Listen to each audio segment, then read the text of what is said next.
નમસ્કાર, સુપ્રભાતમ. એનડી ભનમાં આપ સૌનું હાર્દિક સ્વાગત છે. હમણાં એક પતિ એના મિસિસને કીએ ગજબનો સેલ્ફ કંટ્રોલ છે તારો, ગજબ કીએ તો કે શું એવું બધું? તો કે 350 ડાયાબિટીસ છે પણ જીભ ઉપર જરાય મીઠાશ નથી આવવા દીધી અત્યાર લગીનમાં. કેવું પડે હો કે ઓલી સમજી જ નહીં કે આ વખાણ કરે કાપે હે બોલો કે બરાબર. એક રોજ પોતાનું વજન કરે તો વજનમાં 68 કિલો જ બતાવે. પછી ચશ્મા પહેર્યા તો 88 કિલો. તો ઓય બાપરે પ્રભુ, 20 કિલોના તો ખાલી ચશ્મા હે કે 20 કિલો ના ગયો બોલો. એને ચશ્મા પર વજન નાખી દીધું, પોતાનું નહીં કે બરાબર. ભાઈ કે હું તમને ક્યારની પૂછું કે તમારા જીવનની મોટામાં મોટી સમસ્યા શું, તમે જવાબ નથી દેતા કે ક્યારના મારા હમું જોયા કરો હો, કેમ કાંઈ બોલતા નથી? બોલો કે કેવી રીતના બોલવું, આમાં સમસ્યા સામે જ છે મનમાં. દર્દી કે ડૉક્ટર સાહેબ હા ઓપરેશન પછી મારે કેટલા દિવસ દાખલ રહેવું પડશે? તો ઓપરેશન સફળ થાય તો 8-9 દિવસ, નહીં તો આજે જ છૂટા ગયો સીધા સ્મશાની હતા બરાબર. સાહેબ કે છોકરાઓ શેર બજારમાં રોકાણ કર્યું હોય અને કડાકો થાય, હમણાં ચાંદી તૂટ્યું હોય તૂટે તો કેવો અનુભવ થાય? તો કે ધોરાઈ રોઈ કઈશ પૈસા ને થોડા કે થાર લેવાનું નક્કી કર્યું હતું, મોહન થાળ લઈને ઘરે આવતા રહી ગયા બરાબર કે 5 ડગરા કે. ઠંડી વધી ને તો ધાબળા વિતરણ કરવા જાય બધા ગરીબ એરિયામાં, ઝૂંપડપટ્ટીમાં, આમ ત્યાં સરદારબાગ પાસે બધે.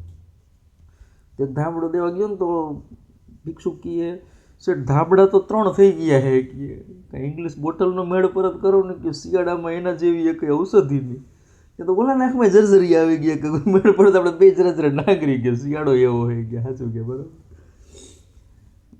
ભાઈને એક દી રજા હતી, ઘરે સોફા ઉપર બેઠા બેઠા મોબાઈલમાં આમ જોતા હશે ફેસબુક કે રીલ કે બરાબર. ત્યાં તો ઓલી આવી, શું રોજ મોબાઈલ જોયા કરો હો કે મૂકો કે કાંઈ ધંધો હે કે નહીં બીજો, ઘરમાં ધ્યાન દો ને આન તેન.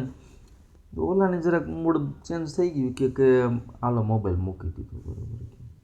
આજે મારે હોતા નોકરાણી હાથનું જમવું નહોતું કે તમે સરસ બનાવી દો ફૂલ ડીશ આજે જમી ગઈ, ઘરમાં ફરતી બાજુ કે આ કરોડિયા થઈ ગયા ધૂંબાવા કરી નાખો, મસ્તીને કોફી બનાવી દે આખો મગ કે બરાબર. અને ગયા મહિને કેટલું શોપિંગ કરવા તું 4-5 વાર ગઈ હતી એનો હિસાબ જરાક કરાવી દે. કિટી પાર્ટીમાં જાસ અહીંયા બધે શું આયોજન થઈ ગયું, 2-3 બટન તૂટી ગયા શર્ટના એ અત્યારે હાંધી દે ગઈએ. ત્યાં તો લ્યો તમારો મોબાઈલ ચાર્જિંગ થઈ ગયો કે જોવો કાંઈ વાંધો, હું તો મજાક કરતી હતી કે આપણે મોબાઈલ થોડી ના પડાઈ ગયો બરાબર. ટીચર કે આ વાક્યનો અંગ્રેજી અનુવાદ કરો કે વસંતને મુજે મુક્કા મારા. તો ઓલો કે વસંત પંચમી, હમણાં વસંત પંચમી ગયું તો લોકો આના ઉપર આવું બનાવે બોલો. હમણાં છત્તીસગઢમાં એક નવીન જાતની ચોરી થઈ બોલો.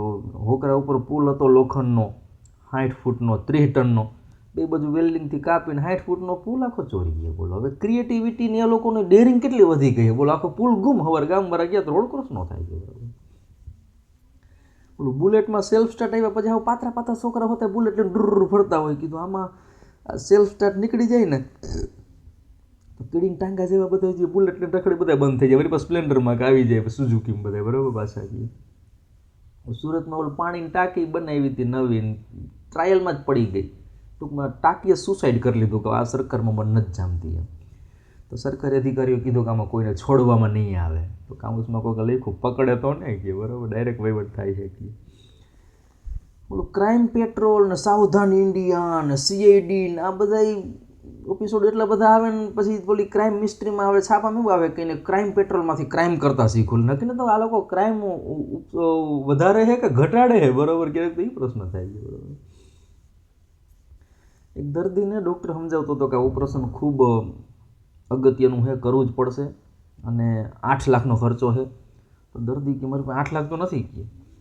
તો ડૉક્ટર કે હું તને હપ્તા કરી દઈશ, તો અત્યારે 2 લાખ દઈ દે, બીજા બધા કે 30 લાખ 20 હજારના હપ્તા કરી દો તને અનુકૂળ આવે એમ. તો દર્દી કે ગંદુ તો 4 વ્હીલ લેતા એવું લાગે કે ઓપરેશન કરાવવું પણ 4 વ્હીલ જેવું લાગે. 4 વ્હીલ તો કે હા મેં 4 વ્હીલ લીધી છે કે હપ્તાનું ચાટ આવી રીતના હે, તારા ઉપર આ શિકાર હે કે બોલો. સાચું કીધું. એક પીએ કણ જે સ્કૂટી લઈને જતો હતો, રસ્તામાં ઉભો રહ્યો, બોટલ લીધી, ખારા મેલી મોંઘા મેલી રોયલ સ્ટેપ.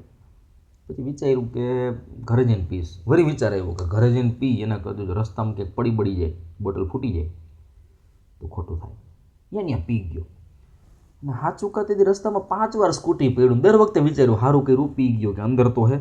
હવે બોલે ખબર નથી કે પી ગયો એટલે પડે છે, બરાબર. પિયકડોની એક મોજ છે આ બધી, બરાબર.